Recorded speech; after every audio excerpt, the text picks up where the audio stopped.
My final video for today. Many black men have been threatening my life and insulting me because I dare to speak the truth. Maybe they will threaten me even more when I speak the truth here. I am concerned that the likes of Louis Farrakhan, Reverend Al Sharpton, all these fake black leaders, Jesse Jackson, who have remained silent regarding black males, notably black boys, committing suicide. All lives are important, whether white, whether black, whether Asian, whoever. Unfortunately,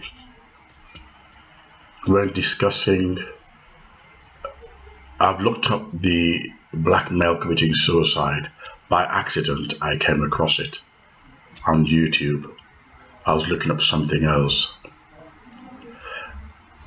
When you make a comparison between white males committing suicide and black males, the black males do not get as many traffic as the white males. What this tells you is that black people don't care about black people. Black males don't care about black males. The black family don't care about black male suicide. The black boys who commit suicide, they can't be thugs, or they would not have taken their lives. I don't see thugs committing suicide. They run the world, just like LGBT, Muslims, and feminists. They run the world.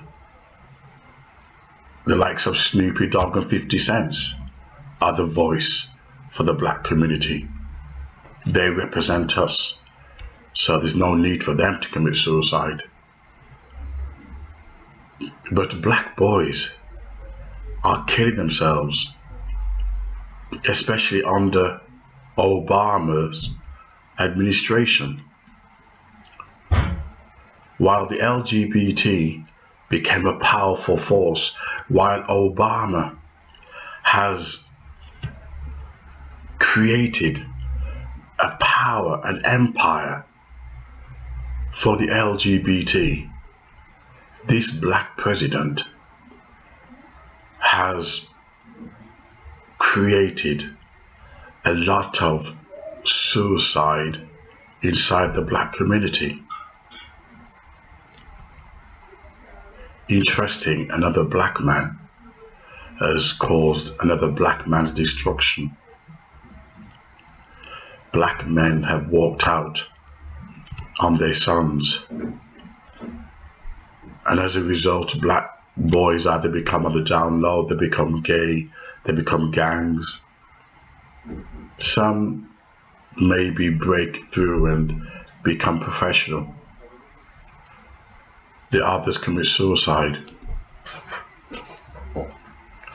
Unfortunately, the stereotype in the black community is so severe that a black boy who wants to study is seen as gay, homosexuals by the thugs and rappers who define this black male stereotype. When I was younger, I was told I wasn't black because I liked classical music, I liked opera, I liked reading Shakespeare, so I wasn't black. Funny enough, I wasn't allowed to laugh or enjoy myself because black men don't do that. I'm supposed to have a black attitude and behave black, be ultra masculine. That was the definition that was given to me during my young life. Many black boys fall for this stereotype. Many black boys who find it difficult to get dates because they're not the real black deal, the real McCoy. It can be easy to commit suicide. It can be easy when the pressure for you to be, let's put it frankly, a big black dick. When the pressure is put on you by society, the Jewish media, and even most of all, the black men themselves, then it's no wonder these black boys are committing suicide. Unfortunately, the stereotype is so bad that these black boys who study are not seen as attractive. They're not seen as dateable. This is the black culture that we're now in. Big dick culture, big dick families, and we do have, unfortunately, negative black females, negative white females who has endorsed this, supported this by refusing to date these scholarly young students.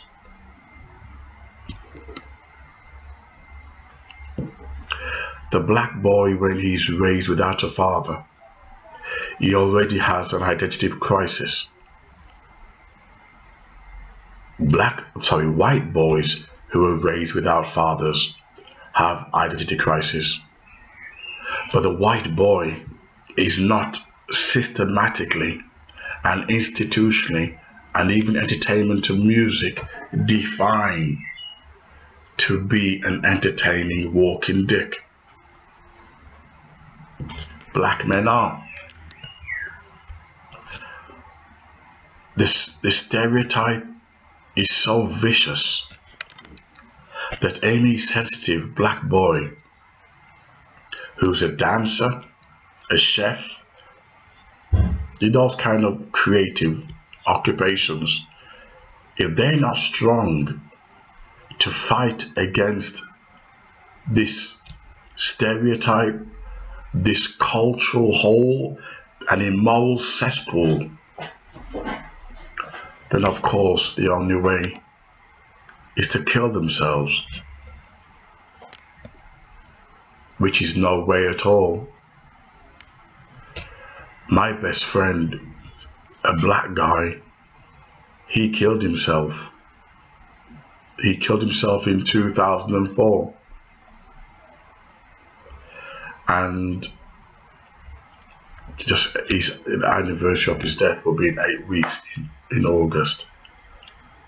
And he did that because he was a decent guy, decent black guy.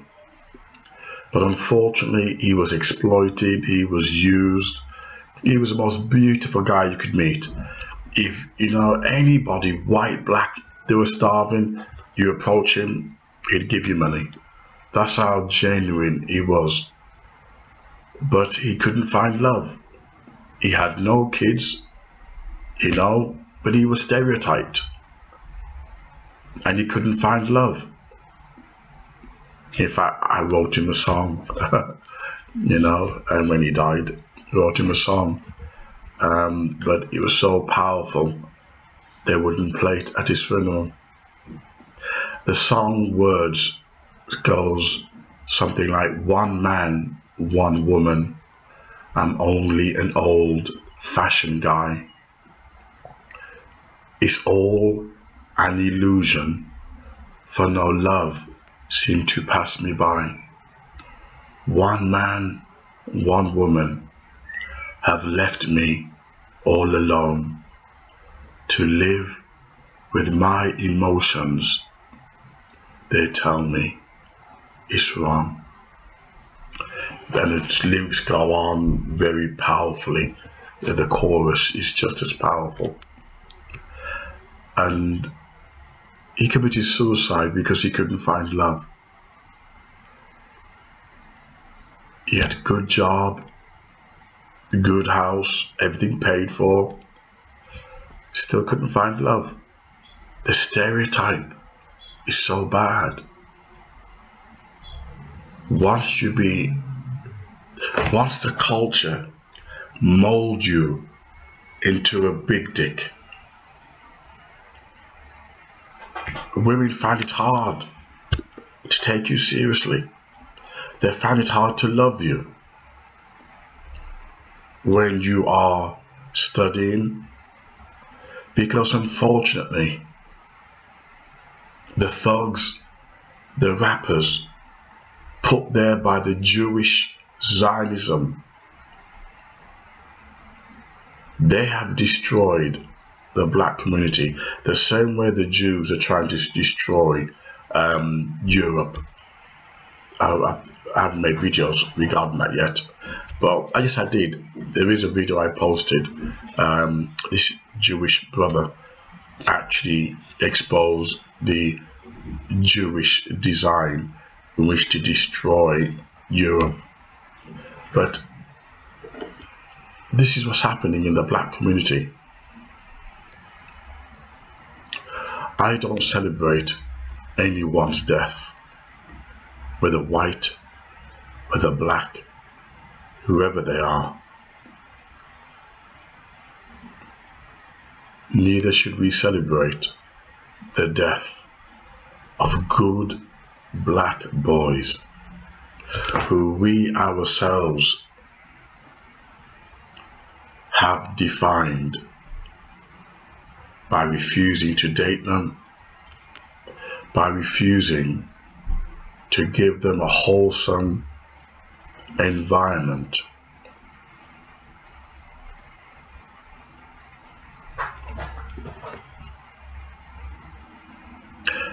I watched another video, black men who are, believe it or not, abstinent and celibate from sex. Good looking black men. These are not, ugly black men who can't get girls. These are good looking black men. And they too want love. But the stereotype is so bad. So bad. Which is why I wrote the book Black Romance Matters. Because unless we start to have some respect for our race, unless we have some respect for ourselves and romance each other properly,